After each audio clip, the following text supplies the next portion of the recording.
Today, I'm sharing a truly exciting project, one that's been in the works for months. Today, I'd love for you to join me as I sew the Juliana blouse, a pattern I created specifically for issue 20 of Tauko Magazine. The theme of this issue was layers. The best part is that along with my pattern, you'll find other wonderful designs by incredible creators. The pattern originally comes with written instructions, but since I'm covering some slightly advanced techniques, I wanted to share this video tutorial with you, in which I'll be sewing the sleeveless, collarless version of the Juliana blouse. For this project, I'm going to use a chenille crepe. The truth is that this blouse looks wonderful in fabrics with a lot of drape, thin, airy fabrics. But I'll admit that the more fluid the fabric, the more challenging it will be to sew. The back piece is quite large because we're going to gather it all the way across to fit it to the yoke. This is the piece you see here that I'm cutting on fold. As always, you know I prefer to cut the large pieces first and then fit the smaller ones into the remaining spaces. It's very important for all patterns, but especially for this one, that we mark the notches.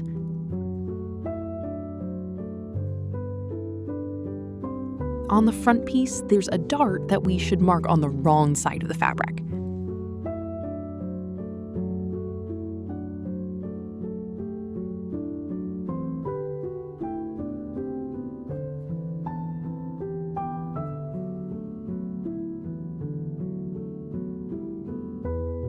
The blouse has two ruffles at the hem of the front that also need to be cut on fold.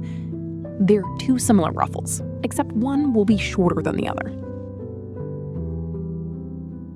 I'm going to start by sewing the back. As I mentioned, we need to gather the upper body to adjust the size to fit the yoke.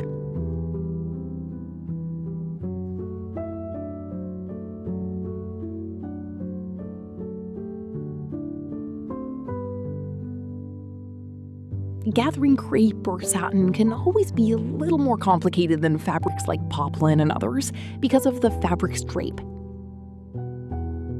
So I always like to shape the seam area a little with the iron.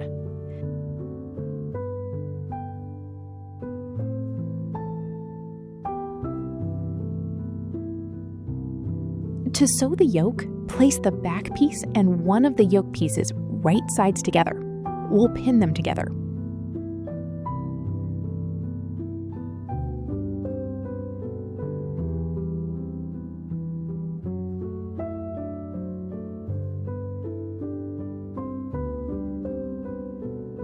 Next, we'll turn the piece over and place the other yoke piece with the right side of the yoke facing the wrong side of the body.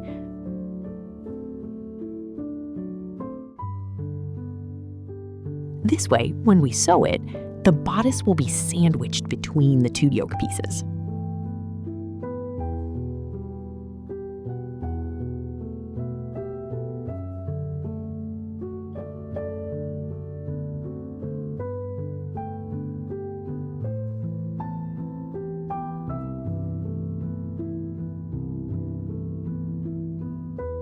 We'll press the seam a little, then turn the yoke pieces right side out.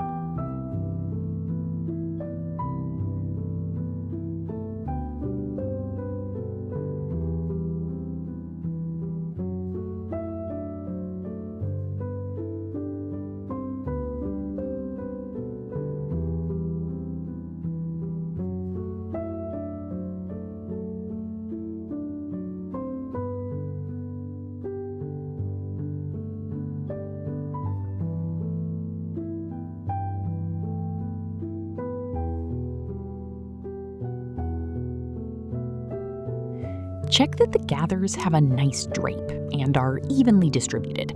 If so, we'll continue with the front pieces.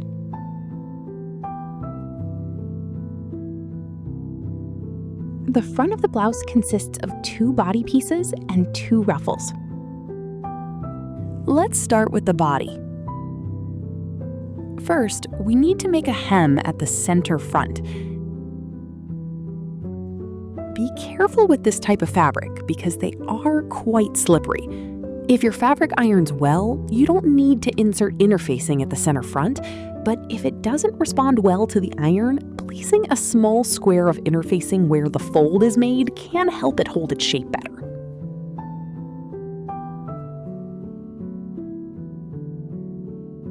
So as long as the interfacing extends past the fold notch, that's enough.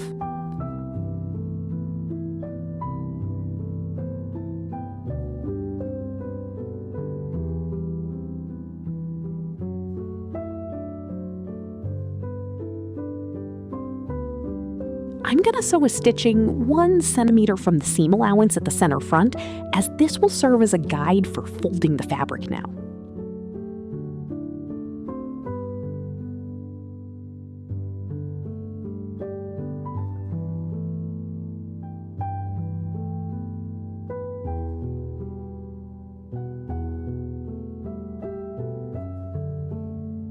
The center front is almost ready. We'll leave the stitching for later. Now we're going to close the bust dart.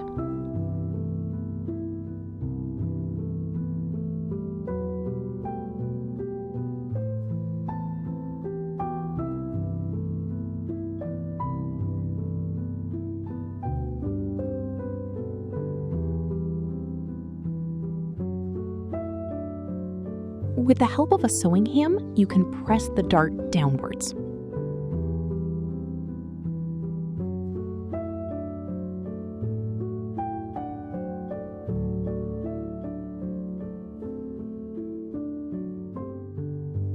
And now we'll continue with the center front and the neckline.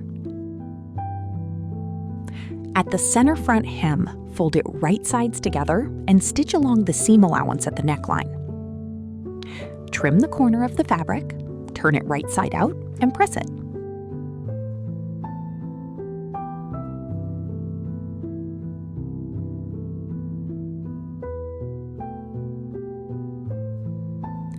To finish the front neckline, we'll use bias cut tape to make a hem.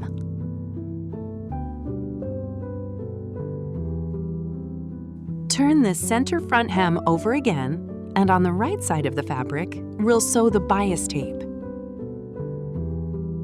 Again, right sides together, and stitch along the seam allowance.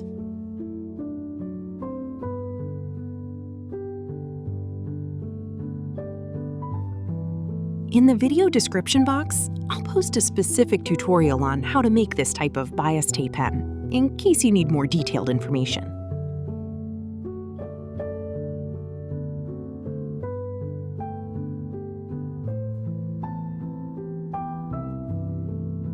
After making the first stitch, flip the bias tape over the seam allowance and sew an edge stitching.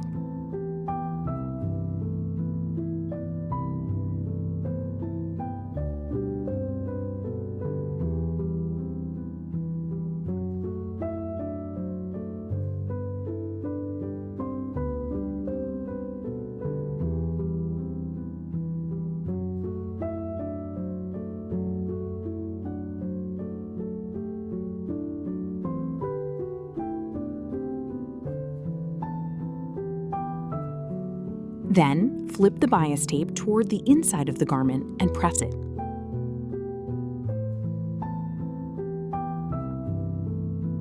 The next step is to create a hem by folding the fabric under the seam allowance.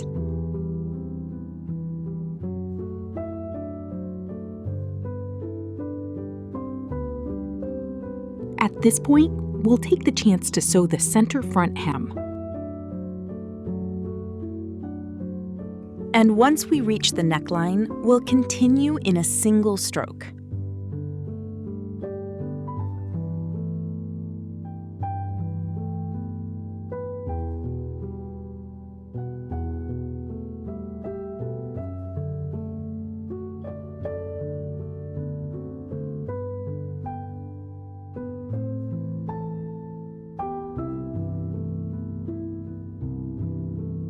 Press it well and repeat the same process on the other side.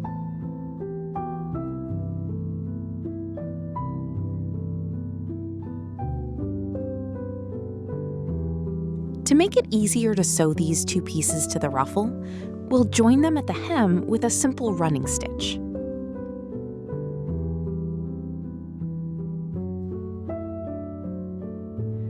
Place the bodice with the right side facing up, the longer ruffle also with the right side facing up, and finally the shorter ruffle on top, also with the right side facing up.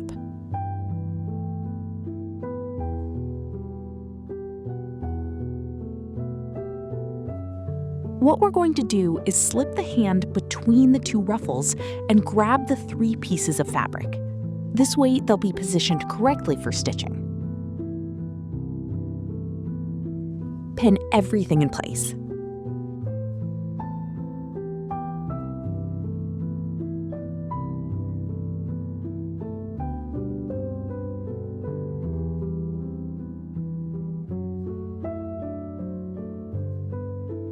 After stitching along the seam allowance, we'll trim the seam allowance so it's very short, about 3 or 4 millimeters. We do this so it doesn't bulge.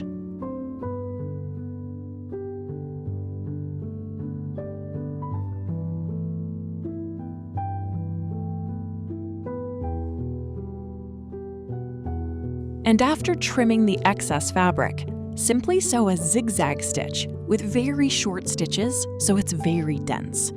It's the same as doing a serged hem, except that a serged hem uses more thread, and since I want it to bulge as little as possible this time, I prefer to use a zigzag stitch.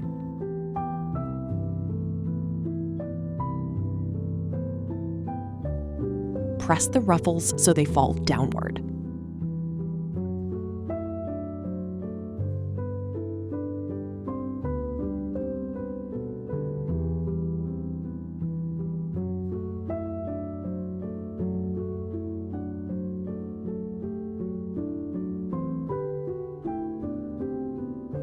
We've assembled the front and back pieces. You need to hem the bottom of the ruffles and the bottom of the back. With this type of fabric, I like to make a very narrow hem, so in the video description box, I'll leave a link to a tutorial that will show you how to make a 3mm hem like this. It doesn't matter if you do it in a straight line or a curved line, the process is the same.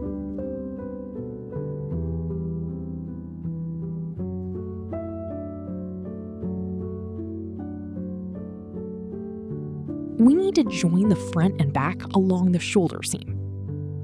The front piece should be inserted between the 2 yoke pieces. We can do this easily because the back neckline is open. Right now, the front is shorter than the back because we've used the seam allowance at the neckline. You need to keep this in mind when sewing the 2 pieces together because the back should be longer than the front in the neckline area.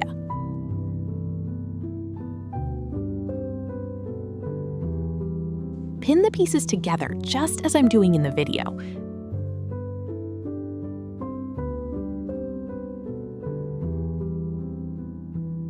Basically, we're positioning the shoulder seam where it will be in the final garment.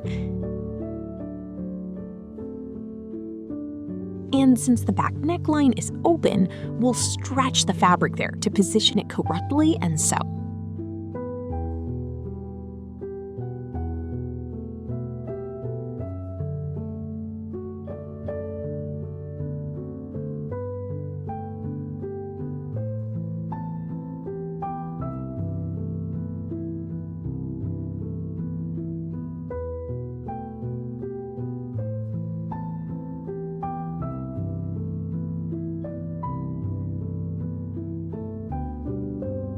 After sewing it, remove the pins and turn the fabric back over.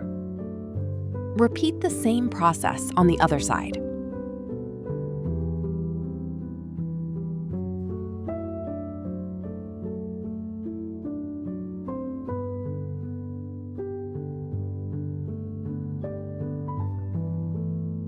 To sew the back neckline, we'll do something similar. The yoke is open, so we'll reach inside and pull the 2 yoke pieces out, placing them right sides together.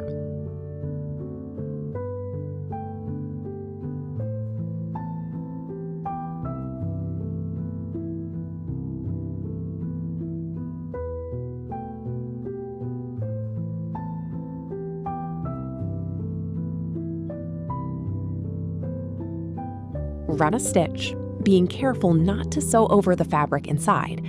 Make a few notches along the curved seam and turn the garment right side out again.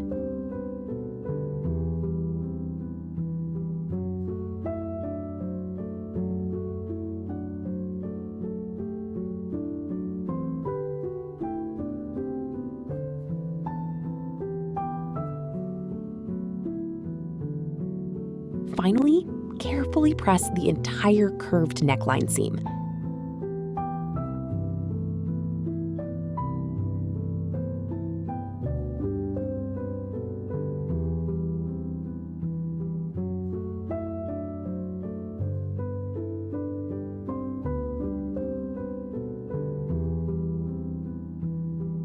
All that's left now is to sew the side seam, which, to be honest, is the part that's a little harder to visualize. On the pattern, roughly at this point, you'll see a notch on both the front and back. We need to sew the side seam from that notch upward. But this time, for a really elegant finish, I'm going to use a French seam. If you don't want to go through all that trouble, just serge the sides and join them. But if you want to try a new technique, I encourage you to give it a shot. As with any French seam, we'll place the pieces wrong sides together. And we'll sew 0.7 centimeters from the edge. The thing is, since there's an opening on the side at the hem, right here, before reaching the notch, you'll see that we need to sew diagonally.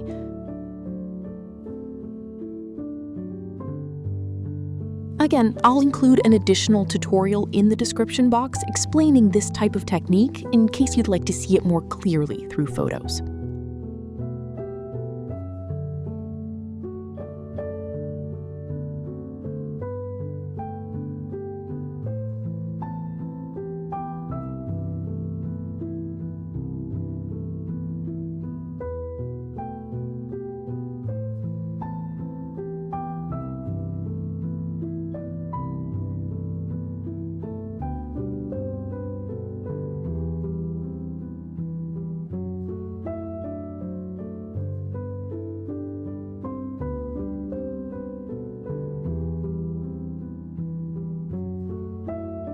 The diagonal stitching has moved another 0.7 centimeters inward toward the fabric. And now, at this point, we need to make a deep notch so that we can create the opening at the bottom later.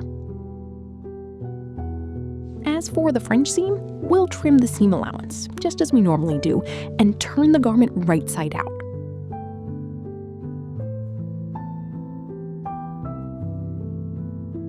Now, the front and back will be right sides together.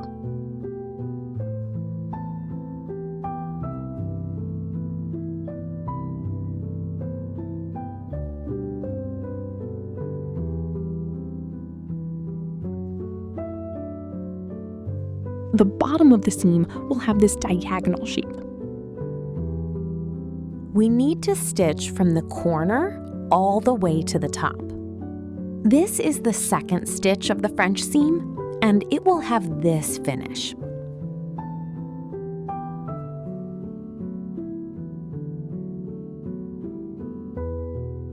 Once you've done this, as usual, you can press the seam toward the back. And now we're left with these 3 layers of fabric here, each of which will need its own hem.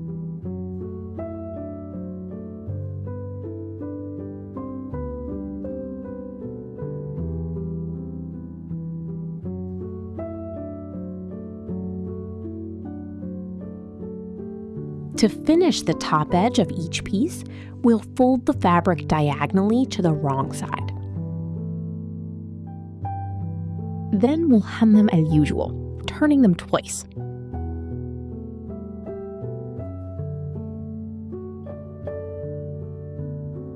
We'll make a top stitch from top to bottom. We'll do this on all 3 layers of fabric we have, the back piece and the 2 ruffles. If you want a little more stability when sewing on the machine, You can pin it in place or even baste each hem. This ensures it lies flat before you sew the top stitch.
I know, this part probably gave you a bit of a hard time, but look how beautiful it looks now. And each layer of fabric retains its own movement.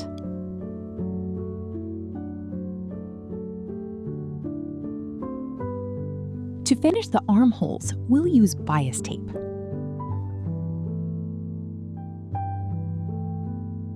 And we'll use the same method we used earlier to sew the front neckline.